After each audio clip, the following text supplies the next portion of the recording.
One of the aspects of the 9/11 anniversary seldom mentioned anymore is the follow-up episode of letters containing a weaponized form of anthrax to various media outlets and legislators. 5 people died as a result, and the scare had been used at least temporarily to ramp up support both for the USA Patriot Act as well as the wars in Afghanistan and Iraq. One person who has returned our focus to the anthrax attacks is Graeme MacQueen. Professor Graeme MacQueen received his PhD in Buddhist studies from Harvard University and taught in the Religious Studies Department of McMaster University for 30 years. While at McMaster, he became founding director of the Center for Peace Studies at McMaster University, after which he helped develop the BA program in Peace Studies and oversaw the development of peace-building projects in Sri Lanka, Gaza, Croatia, and Afghanistan. Graeme MacQueen was a member of the organizing committee of the Toronto hearings held on the 10th anniversary of 9/11 and is co-editor of the Journal of 9/11 Studies. He is the author of the 2014 book, The 2001 Anthrax Deception, The Case for a Domestic Conspiracy, published by Clarity Press, and this book will be the focus of our interview. The author joins us by Skype from Hamilton. Good afternoon, Professor MacQueen. Hello, it's good to be here. Thank you. It's great to have you. Could you maybe inform our listeners, what is it that caught your eye about the anthrax attacks that you sought to make it the focus of your book? Well, first of all, I had been studying the so-called 9/11 attacks for some years, and I knew they were a fraud, and I thought, oh my God, this is really important, but now I'm hearing stuff about the anthrax attacks. I'm hearing that that the anthrax in those letters came from inside the U.S. military-industrial complex. And I had read this in other people's, articles and so on, and I thought, wait a minute, if that's true, that's really important. So I thought, I'm retired, and I have the good fortune to be able to take time off when I want to. So I just cleared the desk and said, I'm going to look into the anthrax attacks and find out at least what the basic facts are about them. And I quickly confirmed that, yes, it's true. They were a fraud. They were blamed on Al-Qaeda and Iraq. And in fact, the spores were traced to a U.S. military lab, that is to say, a lab serving the U.S. military and intelligence communities. So I thought, as I looked further, I found something else that I hadn't known before, and that is that there was overlapping personnel in the two attacks, in the 9/11 attacks and in the anthrax attacks. Some of the same guys, namely the so-called hijackers, showed up in both. And somehow that had escaped my attention before. So then I thought, well, wait a minute, this is extremely important, because if the anthrax attacks are provably a fraud, right? If they provably came from within the U.S. military-industrial complex, and if they have the same personnel, right, the same guys involved in them as in 9/11, then this is another way of showing that the 9/11 attacks were a fraud. We've already got all kinds of ways of showing that they were a fraud, but this is an interesting angle. And it also suggests that this was one operation, not two. It was one operation with two parts. So that's when I decided to really get into it. I wrote an article, and then somebody said to me, that could actually be a small book. And so one thing led to another, and it became a book. Now, I wonder if you could just recall, both from your own research and your own recollections of 15 years ago, what were the impacts of those anthrax letters at that time, coming right on top of the 9/11 terror attacks? Well, the truth is that if I tried to put myself back to that time, I could barely remember them. The anthrax attacks were pretty big news in the U.S., a little bit less in Canada. And the scare was big for a while and then quickly went away. And you see, this is part of the story. Part of the story is that once it was found out that they didn't come from Islamic extremists and all the rest of that cooked up story, there was a tendency to, well, not just a tendency, I think it was a deliberate effort on the part of the FBI and other agencies to sweep the whole thing down the memory hole. And so there are many people today, including many Americans who were adults at the time, who barely remember them. Oh, yeah, something about anthrax in the mail. Because it didn't turn out right, did it? I mean, the story fell apart. It fell apart very rapidly. By the end of 2001, it was gone. It was in tatters. And so that turned out to be part of my mission and part of the point of the book, to remind people that, wait a minute, you can't forget about these because they could be one of the major keys to unlock the door to the global war on terror. Yes. Now, as you pointing out in your opening remarks, the attacks seemed aimed at people. In this instance, they seem to be aimed at people who were in a position to expedite the passage of the Patriot Act, Tom Daschle and Leahy, through the Senate and the House of Representatives. But they also served propaganda functions of linking 9/11 with Iraq. So do you have any insights into whether one or the other was the prime motive, or is it impossible to kind of separate the two as motives? Yeah, it's very difficult. I'm always reluctant to pretend to know more than I can actually prove. What is clear is that anthrax letters were sent to two senators, as you pointed out, both Democratic senators, and both after they had slowed down the passage of the Patriot Act. And this is not rocket science. I mean, Cheney said he wanted the act passed by October 5th, but it wasn't passed on October 5th because of two senators who slowed it down. Then, somewhere between October 6th and 9th, letters were put in the mail containing deadly anthrax to precisely those two senators, and only those two senators, right?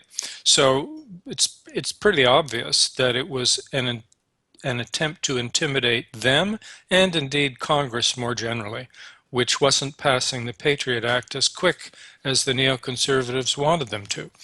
On the other hand, as you pointed out, there was far more going on than just intimidating Congress to pass the Patriot Act. One of the functions, I'm absolutely certain, of the anthrax attacks, just like 9/11, was to facilitate attacks on foreign nations. And by the middle of October, as you pointed out, the theory that was gaining momentum was what I call the double perpetrator hypothesis, which is that Al-Qaeda, had prepared the actual letters with their misspellings and their clumsy printing and all the, Allah is great, death to Israel, death to America, all that nonsense. And that, but that, Al-Qaeda wasn't sophisticated enough to make this stuff, this actual physical anthrax. And so that had come from Iraq. So they managed to try and frame, basically they managed to justify the invasion of both those countries, and it would have worked, except they made some big mistakes and the story fell apart. Could you zero in on those big mistakes? I mean, you mentioned that tracing this particular strain of anthrax to Fort Detrick, there was clearly an intention.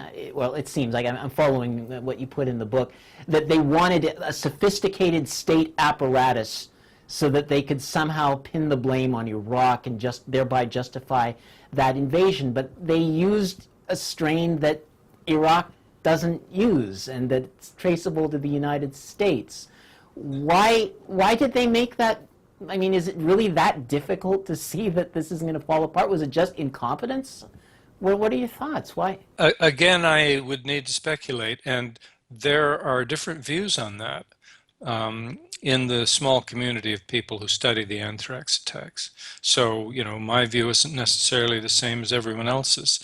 One thing was noticeable, and that is that when it was discovered it was the Ames strain of anthrax, people did not immediately conclude that it came from the United States. In fact, there were articles in major U.S. newspapers saying that that information was not helpful in pinning it down because the Ames strain had become so common that it was all over the world and probably wouldn't help in narrowing it down. Now, that turned out not to be true, but it may be that the perpetrators were a bit sloppy there and thought they could pass it off. The other thing is, as you know, it wasn't just the strain of the anthrax that was used that turned out to be a fingerprint, it was also the weaponization process. Microencapsulation, especially in the case of the anthrax that went to the two senators. Um, and again, how could they have been so sloppy? Well, there was a major propaganda effort, we have to remember, in October, and to some extent beyond that, to make it look like the weaponization process was Iraqi. ABC News was especially complicit in this, and they said they had 4 high-level, separate, experts who said that there was bentonite on the anthrax spores, and that only Iraq used bentonite to weaponize its anthrax. And they were really pushing that story hard. But unfortunately for them, they seem to have allowed, some scientists seem to have got into the game here who weren't supposed to be in it. In other words, some genuine scientists actually got a look at the anthrax spores, or in some cases, they got a look at studies of the spores, and they kind of scratched their heads and said, there's no bentonite here. This isn't Iraqi, and it certainly isn't Al Qaeda. This looks like our stuff, you know.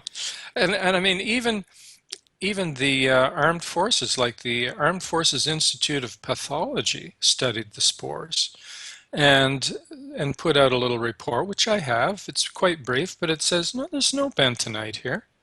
So my guess is that the conspirators, and I don't mind using that term because that's what they were, who put this thing together, thought they could keep the circle fairly small and handle it.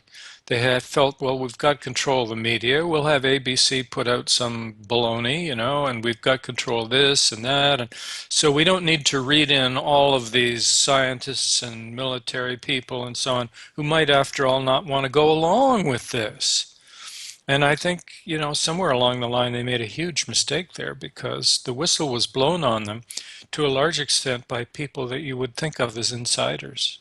Now, even if the official line at the end of the day was that Iraq could not have been responsible, it seems as if maybe the State Department was counting on that anthrax scare, like a certain maybe subliminal fear factor, because Colin Powell gave his presentation in front of the UN. He had that big flask of anthrax in his hand. This is in February of 2003. So is that maybe attempting to get some scraps from that initial episode? Oh, absolutely. And I don't know if it was Powell's idea or not. He seems at that point to have been fairly passive and being bullied by the neocons. I mean, he nowadays says he was ashamed of his performance in the UN. Well, of course he should be ashamed. He's responsible for the death of huge numbers of people, and he lied his head off. So I'm not exonerating him. Nonetheless, there does seem to have been a genuine tension between some of the other guys and Powell. So yeah, he goes with this little script, and he holds up, you know, the thing and says, just a little bit of anthrax, the amount in this file shut down the whole Senate building in 2001. And of course, you know, he's trying to use this to scare people about Iraq. Now, by this point, he knows perfectly well, everybody knows Iraq had nothing to do with it. So he's careful not to say that Iraq did it. So it's classic propaganda. You hold up the vial, you make it concrete for people, you show them. You evoke the anthrax scare of 2001. You say you're sure that, you know, Iraq still has anthrax, and so on and so forth. And people get scared, they get confused. Now, of course, it was all lies. Iraq had nothing to do with the 2001 thing, but they also didn't have any anthrax stocks and hadn't had for years when he was making all this. And they didn't have methods of delivering them either. It was all a bunch of lies. So, but yeah, you're right. They certainly used it to the extent that they could as a propaganda method. Now, talk about they're moving on to the lone wolf perpetrator scenarios. The first Stephen Hatfill and then Bruce Ivans, who apparently committed death by suicide by swallowing a lot of Tylenol. Now, why did the U.S. authorities move to that particular scenario? as their, what was it, damage control? What did it serve any other purposes other than to, as I say, just trying to move away from the failed Iraq implication there? No, I think you've got it right. It's damage control. It's option B. It's what's sometimes called a limited hangout, where you allow certain parts of the truth to come out, but you continue to lie about essential parts. So what are you letting out? You're saying, oh gosh, it does seem this anthrax is our own. Seems like it came from our own, military industrial complex. In this case, they're saying it's from Fort Detrick, and Bruce Ivans was a scientist who worked there, and he had to have certain clearance and so on. And they're saying, damn it, it did come from in our inside. So they're admitting it's an inside job, though they don't use the term. They're admitting it's a false flag attack that was blamed on people who didn't do it, though they don't use that term either. But what are they hiding? Well, they're hiding what's rather obvious, and I argue for it in my book, and that is that it wasn't done by any individual, whether Bruce Ivans or anyone else. Everything about this says it was done by a sophisticated, widespread network of people, just like the 9/11 attacks. And that's what they're keen on hiding. And if you can make your lone wolf, which is the term they use, into a lone nut, so much the better, which is exactly what they tried to do with Ivan. So he was on medication, he was unstable, some of which is true, but it didn't mean he was the anthrax killer. I've seen never a smidgen of convincing evidence that Ivans had anything to do with the attacks. But, stress his instability and make him more unstable. Show up at work, harass his family, say you're going to seek the death penalty, and get the guy scared out of his mind, which is what they did. Whether he actually took his life because of all this stress, or whether someone just killed him as part of the operation, I frankly don't know. But either way, whether directly or indirectly, the FBI is responsible for that man's death. Mm. And dead men tell no tales, so... Exactly. I mean, they didn't have to have a trial. It's hard to imagine how they could have won if it went to court. I mean, they had nothing. So, as in so many of these incidents within the War on Terror, the alleged perpetrator somehow dies and the court case is avoided. If you look in Canada recently, 2013, 2014, right? You find in 2013, the guys they set up, John Nuttall and Amanda Carodi, actually, are allowed to live. So there's a trial and the RCMP is disgraced. They're disgraced. It all falls apart. In 2014, on the attack on Parliament, the so-called terrorist takes 31 bullets, so there will be no trial. I'm wondering, in the bit of time we have left, the efforts to link the architects of the anthrax deception with the 9/11 hijackers, with the architects of the 9/11 attacks. Could you, concretize that bridge for us? Yes. Well, it's difficult to do without PowerPoint slides, but I give in my book several examples of how particular people that we know that are called the 19 hijackers. Okay, let's forget about the question for the moment as to whether they actually hijacked anything on September 11th, but they're called the hijackers. So several of them show up in the preparations for the anthrax attacks. So, for example, a woman named Gloria Irish turns out to be the real estate agent of the first man to die of anthrax. And she turns out to be the real estate agent of several of the 19 hijackers as well. Well, that's kind of weird. What are the odds of that? And as we begin to look into this, we see, for example, that the so-called leader of the hijackers, Mohammed Atta, is running around the place, making himself very visible, and trying to do things like get the U.S. Department of Agriculture to give him a crop duster plane. So that, and he says, I'm an engineer. I'm going to modify this so I can dust all these crops without having to re-land and refill.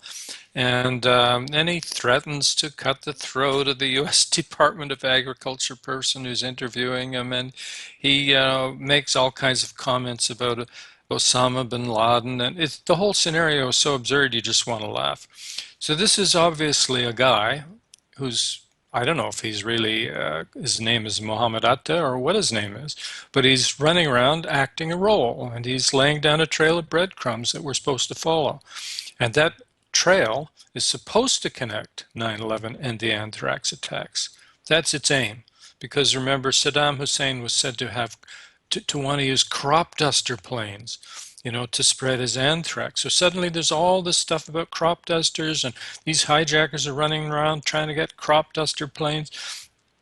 And you see, they were successful in laying down a trail of breadcrumbs, and the press and everybody was cheerfully following the trail until the whole story fell apart. I just want to ask you one more question, if I may, Professor MacQueen. It's been almost 2 years since your book came out. I was wondering if you've seen any new revelations on the subject of the anthrax that may figure into the overall scenario with regard to 9/11. Well, certainly. Not long after the book was published, we had a major whistleblower, Richard Lambert, who was for a time the head of the FBI's anthrax investigation, got into a serious conflict with the FBI when he left the agency and tried to get a job elsewhere, and they blackballed him. And he took them to court. And one of the things that he says, if you read it all, his document, is that one of the reasons he's being harassed is because he blew the whistle on the anthrax attacks. He says that his office was in effect set up to fail. He said there is, I think the term he used was, a wealth of exculpatory evidence. Now, there was a whole bunch of evidence showing that Bruce Ivans, the lone nut, which the FBI still officially calls the anthrax killer, shows that he was innocent. And there's evidence there, he said, that the public has never been shown, that the FBI is still sitting on. And really, when I read his thing, I thought, well, this just confirms everything I said in the book. And I suppose if I ever bring out another edition, I'd have to discuss that. Professor MacQueen, thank you very much for joining us. Oh, you're quite welcome. It's been enjoyable. We've been speaking with Professor Graeme MacQueen. He teaches at McMaster University in Hamilton, and the title of his 2014 book, again, is The 2001 Anthrax Deception, The Case for a Domestic Conspiracy, and it's published by Clarity Press.